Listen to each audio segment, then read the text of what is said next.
Hello everyone, welcome to the Solo Gaming Spotlight. Today we're going to be playing the Inn of the Black Boar, as well as the Return to the Inn of the Black Boar mixed in with all the decks.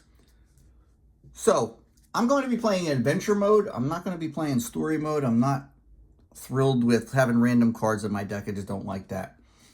I do have an XP system, which really comes into play after the adventure's over, but I did want to bring it up because I spent 2 XP to swap out a card in my deck, and I'm removing Stunning Blow, and I'm replacing it with the One-Handed Crossbow, which is a 0 cost, 1d6 plus 3 attack, which is just awesome.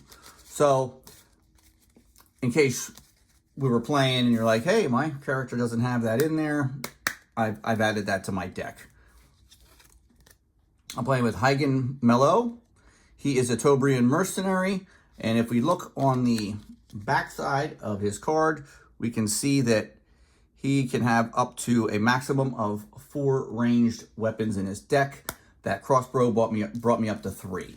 So we are safe there, and let's get underway. All right, a couple things we're going to need for dungeon mode is let's go ahead and get our character deck shuffled in case we need to interact with it. I'll put that off to the side there. There is a group equipment card that you're going to need. I'm just going to put this to the side for right now. And then most importantly, there are 15 level 1 cards. And what we do is we shuffle those up, and we're going to pull 4 of them out. 1, 2, 3, 4. Then we have our alarm cards. These are the different enemies that we may run into on dungeon level 1. We're only going to select one of them, and when we do select this card, it's going to stop our little dungeon adventuring mode here, and we're going to go to battle. So let's go ahead and take that one there. I'm going to remove these, put them off to the side, face down, so I don't have any idea. Shuffle up these bottom 5. This deck's going to consist of 10 cards, but I'm going to shuffle the alarm card somewhere in between cards 6 through 10 and cover it up with 1, 2, 3, 4, 5 more level 1 cards. We won't be playing with these level 1 cards this adventure. And we're going to go ahead and explore. All right, I'm trying to get as much on screen as I can here. We're just going to start flipping dungeon cards. We're going to come across a dead end. The card ends at a dead end. Luckily, you can backtrack a little bit and take another path, but what is that? So we're in the dungeon. You got to use your imagination here because we're not starting out in the Inn of the Black Boar and becoming a prisoner and breaking out of the dungeon. So I just go with my character ended up getting lost in a dungeon. So one hero makes a perception roll. Now, in dungeon mode, you have to make all your success or your skill tests in the dark, and what that means is any failure becomes a critical failure, and the only way to prevent that is by spending a torch token, which we don't have any of at this point in time, to negate that effect. A failure would just be a regular failure instead of a critical failure. So our perception roll is a 10. The only one that we upgraded was our craft. 19, so that is a critical failure. You search the dead end and cut your finger, you lose 1 health. Move that out there. We're going to go down to 39 health.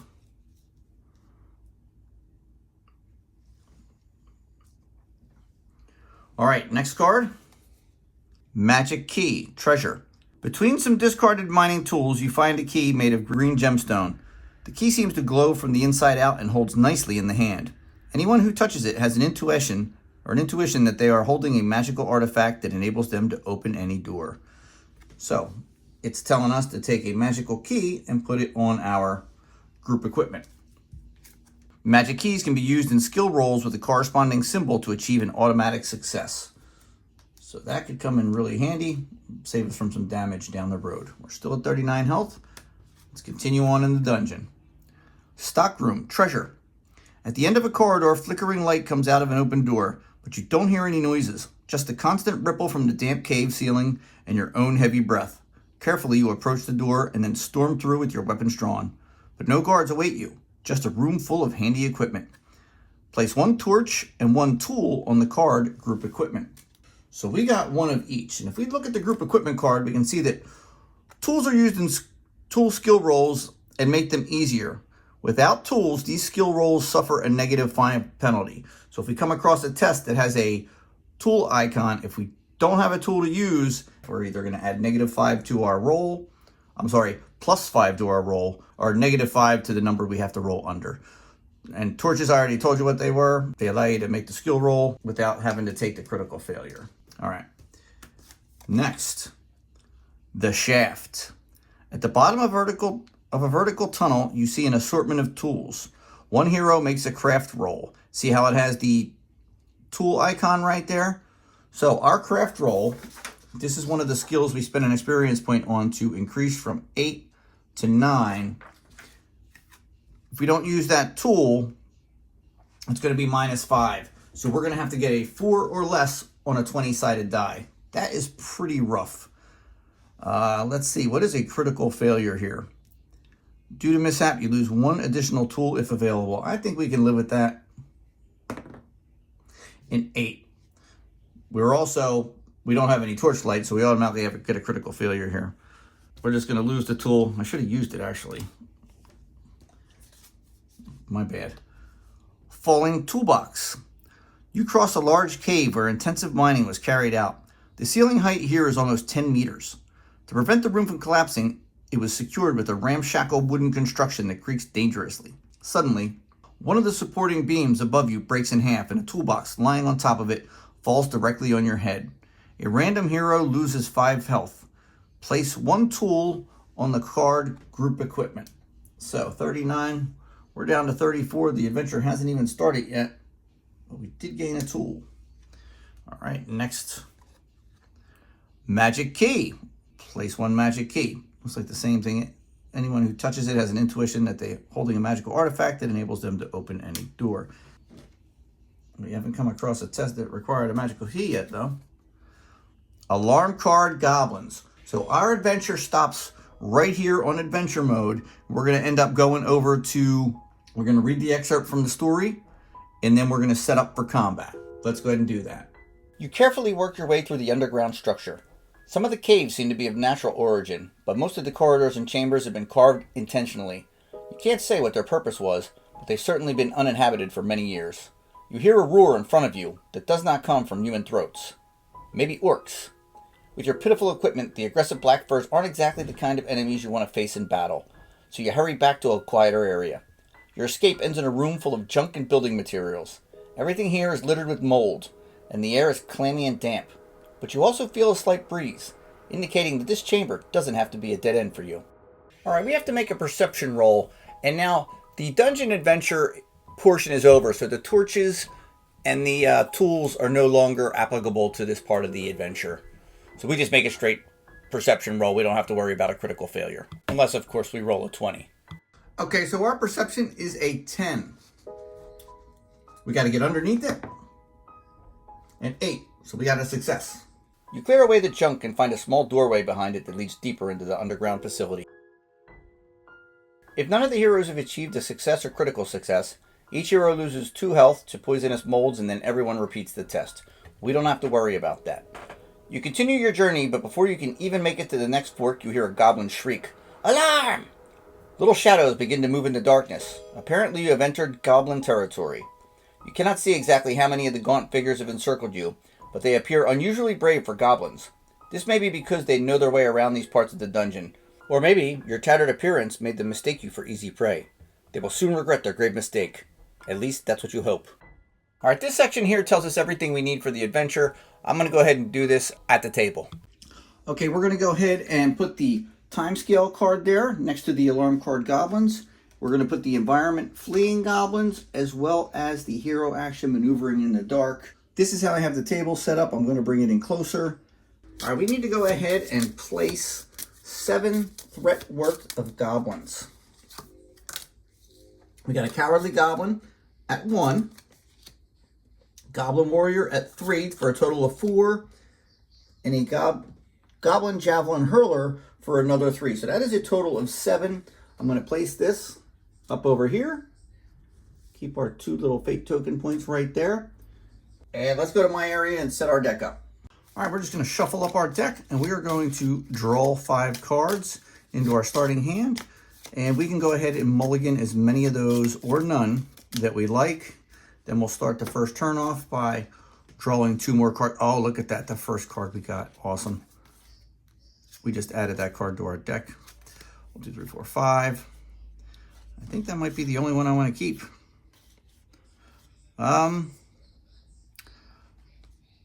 Part of the strategy of this game, I feel, is actually holding some cards that are going to be endurance points. So I'm going to go ahead and mulligan those 2. Draw 2 fresh cards. What a weapon. Attack -2, so there's a little bit of a penalty there. 2d6 plus 2 damage. But it costs 5. So after mulligan, we'll shuffle all these cards back in, and then we will start our first turn by drawing 2 more cards.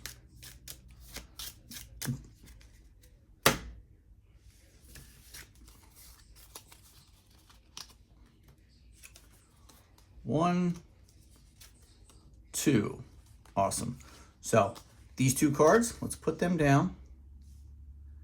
And let's go ahead and spend one of those cards to play our carousing card. And this card's going to come into play exhausted, but in every future turn, we can go ahead and exhaust it, and it'll give us an extra endurance point. So that's a very handy card. We're also going to immediately put our one-handed crossbow into play. Now, my character has a ranged attack, so this is going to be the ranged attack I'm going to be using for the first turn because I have to reload this one-handed crossbow. Do not ready this card at the start of your turn if you attacked with it last turn. So nice and thematic there. The other cards I'm just going to hold on to, and I'm going to go ahead and make a ranged attack. There's no boss in this battle here, so all of these enemies have the possibility of fleeing. Now, the one all the way to the right flees on a 1920. This one's a 1720. This Goblin Warrior here is a 20 only. I'm going to attack this Goblin Warrior here. So, I need to roll a 12 or under.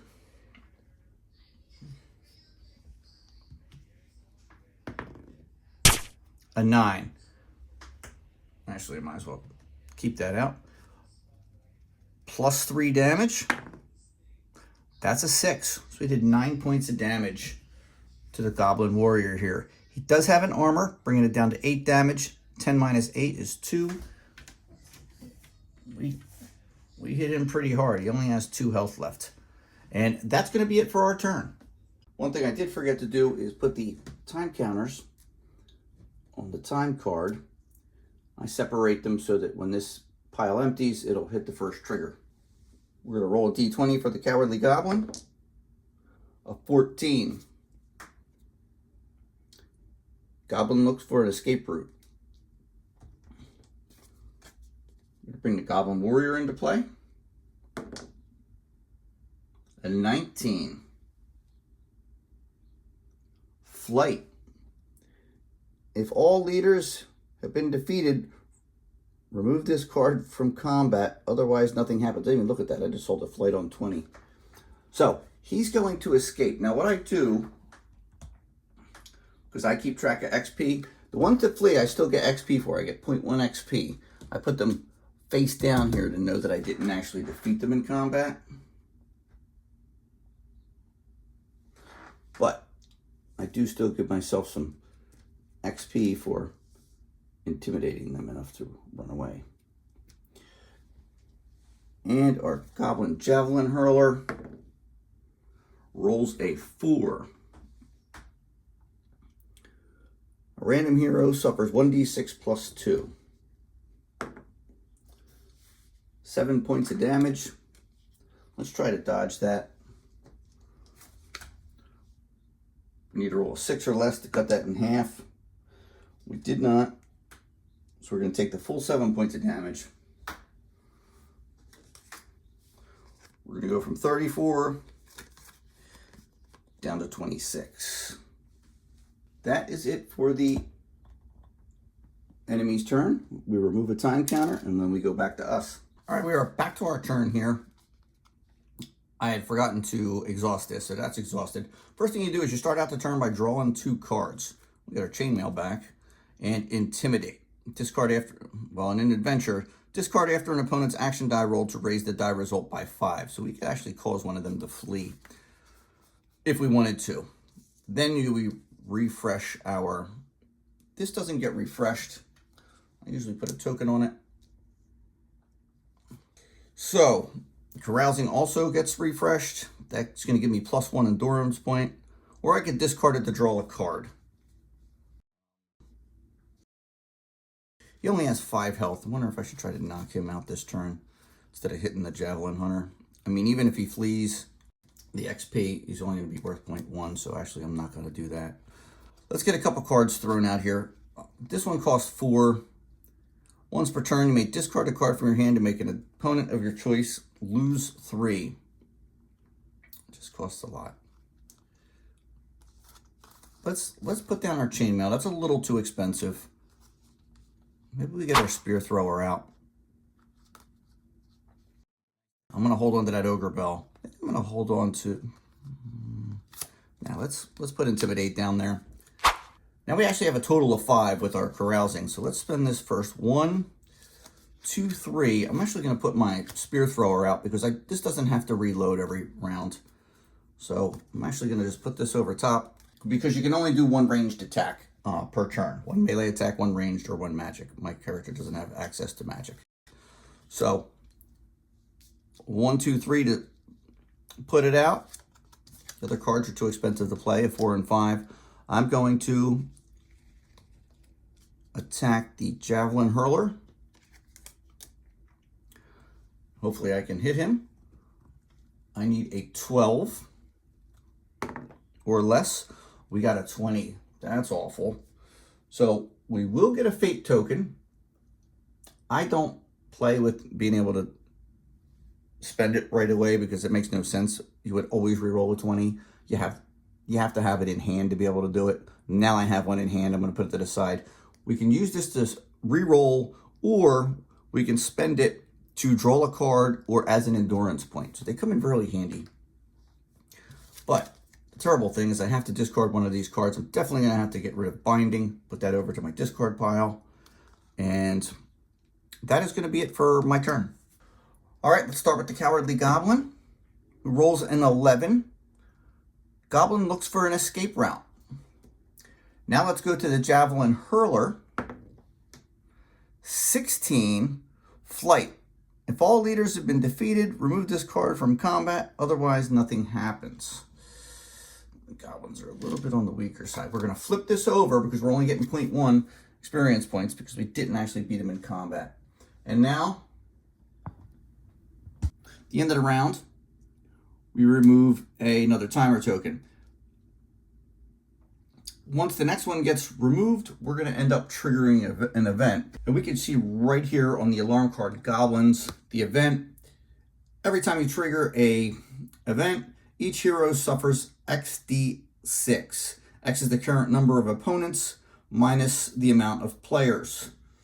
So right now the opponents is 1 minus 1 is 0. That's actually not even going to trigger either. If the number of opponents is equal to or lower than the amount of players, which is going to be what it is at this point, then you draw a new henchman instead and place it to the right of the row of villains. So we may end up extending this battle if we can't take this Cowardly Goblin out next round. All right, it is back to our turn. Let's draw 2 more cards. We have Athletics. We're going to add 1 to our hero's dodge, and a large shield, which is going to give us a protection 3, but it does cost 4. Now let's go ahead and refresh our cards. The crossbow also refreshes. Not that we'll be using that any further.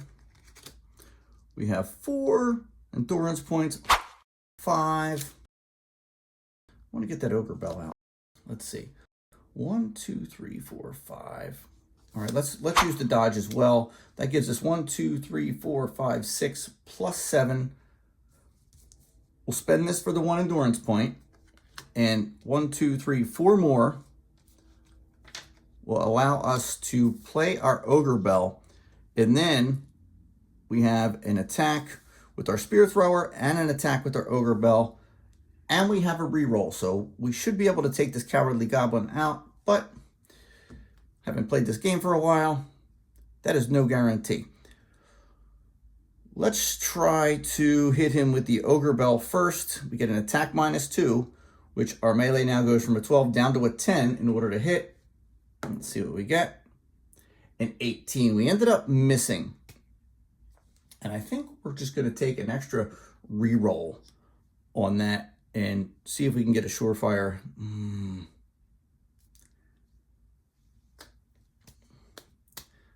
I might not kill the cowardly goblin with, you know, I am. We're gonna take the chance. He doesn't have any armor. He can't dodge. So let's go for it. We used our ogre bell. Time to use our spear thrower. See if we can land a good hit here. 12 or less. Exactly a 12. So now we get +3 on our damage. 3 + 3 is 6. Let's see the cowardly goblin here. Only has 5 health. No armor. That'll take him out. We defeated him, but he's still only going to give us 0.1. And we have defeated this quick battle against the goblins. So now we take a brief respite, which is a rest in between battles. The amount of respite points you get, they're called recovery points, that you get is equal to the amount of time tokens that you have left at the end of the battle. And we had 6 + 2. So we ended up having a total of 8 recovery points, which is the most I've ever actually had. And we can spend these recovery points on different things. We can spend a recovery point to heal 2 points of damage. We can pray to the gods, where we spend 2 recovery points and we get to take 1 fate point. Now, at the end of a battle, we lose the 2 fate points that we had. So this would allow us to go into the next battle with a fate point, maybe even 2 if we spend 4 recovery points. We can also prepare, which is a very powerful option. For 4 recovery points, we can go ahead and choose any card in our deck and add that as an extra card. So instead of having 5 cards, we're going to end up playing with 6 cards. That's a great option. But my 2 favorites are the practice and the train, and they're very similar.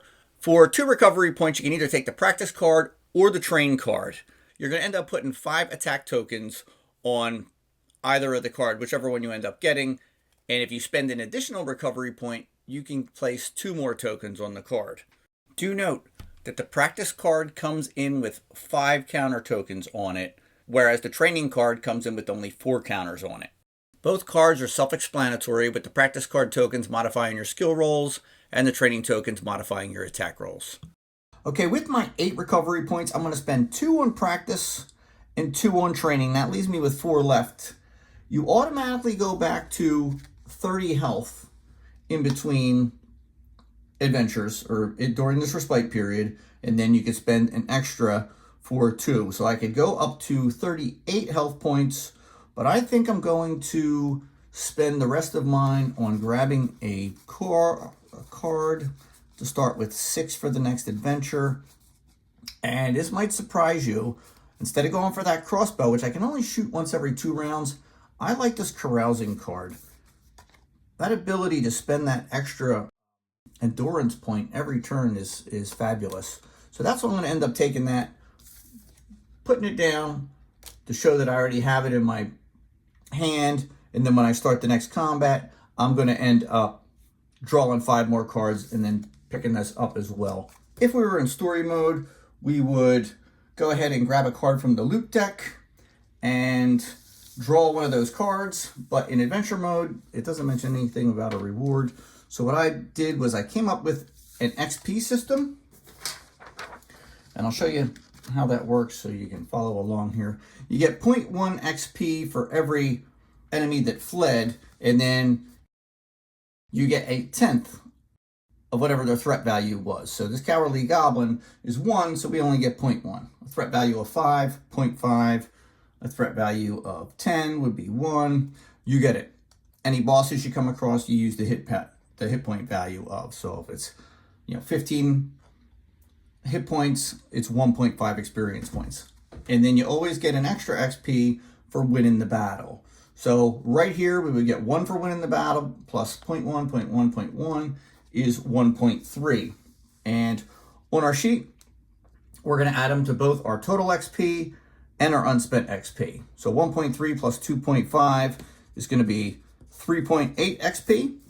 And I'll show you what you spend them on different things. 1.3 plus 6.5 is now 7.8.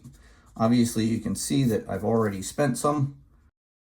It's very similar in Aventuria that the skill points, you're going to spend an XP to increase them by 1. I've switched this to the first 2 points are 1 XP, but then the third and the fourth points require 2 XP to bring it up. So you can see I brought my crafting roll up 1. If you end up dying at all, you need to pay for a resurrection with your experience points. And that gets more expensive every time you need to get resurrected. So I have already died in my adventures once already, and I had to get resurrected. So it cost me 1 XP to do that. The next time I die, it's going to cost me 2, 3. If you don't have enough XP to resurrect yourself, that is the end of the road for your hero. That's just the way it goes. So, along with the skills and your resurrections, there's a couple other things that you can spend them on. First off, your hero, my hero, I have to start with their base deck and at level 1. And then once you hit a certain amount of XP, you're just going to automatically level up to the next level. There is no bonus. I was thinking about maybe a hit point bonus, or like an extra hit point for every 4 levels or something, but I haven't gotten that far to do that. The only thing that changes is when you hit level 5, you're going to have to switch over and go from playing on easy mode to now playing on normal mode. And then that's also going to change when you hit level 11. You're going to end up switching to difficult mode. And then when you hit level 20, legendary mode. And by then you should have enough rewards and altered your deck to be able to take those adventures on, as well as increase your skills. You can, this just explains the XP, which I did. The end of every battle, obviously you're going to add your new XP, and you can spend 2 XP to swap another hero's card to your deck. I had it as 1, I didn't think that was enough, because you can also spend 3 XP to draw a reward card. That's the only way that you can gain reward cards outside of if you're going through the story of an adventure and you roll a critical success somewhere and it tells you to draw a reward card because you found a treasure. Do it however you want. This is house rules. And then during a respite period, you can spend an XP to heal 2 hit points, kind of like a recovery point. So I don't know if that's the wise thing. That's pretty much all I have for the XP system. It's not complicated or anything like that, and I'm working with it, but so far I'm enjoying it. I'm really curious as to when I get to level 5 and go into normal mode, I think I should be geared up enough and be able to swap out enough cards into my deck where I'm stronger to be able to take the adventures on, but at normal level, as long as I don't end up having to spend them on my resurrections. At this point in time, I have 3.8. I want to be safe here because I do need 2 XP in case I end up dying. So I really have 1.8 that I can spend, unless I want to really take the chance of grabbing a reward card and then have the possibility of dying. You don't have to spend an extra XP to swap it into your deck like you do in the base book. So I want to leave the resurrection points available, but I am going to go ahead and increase one of my stats. So I'm going to go from 3.8 down to 2.8. I don't know if you can see this too well. Let me go ahead and, why not? I'm going to go ahead and bring my crafting up an extra point. Get that to 50%. Bring that up to 10. Now the next time I want to increase my crafting, it's now going to cost me 2 XP to bring that up to 11. And then of course, the max you can increase a skill is +4 per the core rules. And that's everything you need to know. I'm going to keep playing this way, and so far I'm enjoying it. I think I'm going to go ahead and wrap this video up. We're going to start on dungeon level 2 so that this doesn't become like an hour-and-a-half video, and try to keep them short and sweet. Each dungeon level at a time, so you just reference whichever dungeon level that I'm currently on if you choose to watch these videos. Anyway, that is it. We're going to start up with the interlude in between dungeon levels. There's an interlude in between each one, and I'll start that out in the next video. Until next time.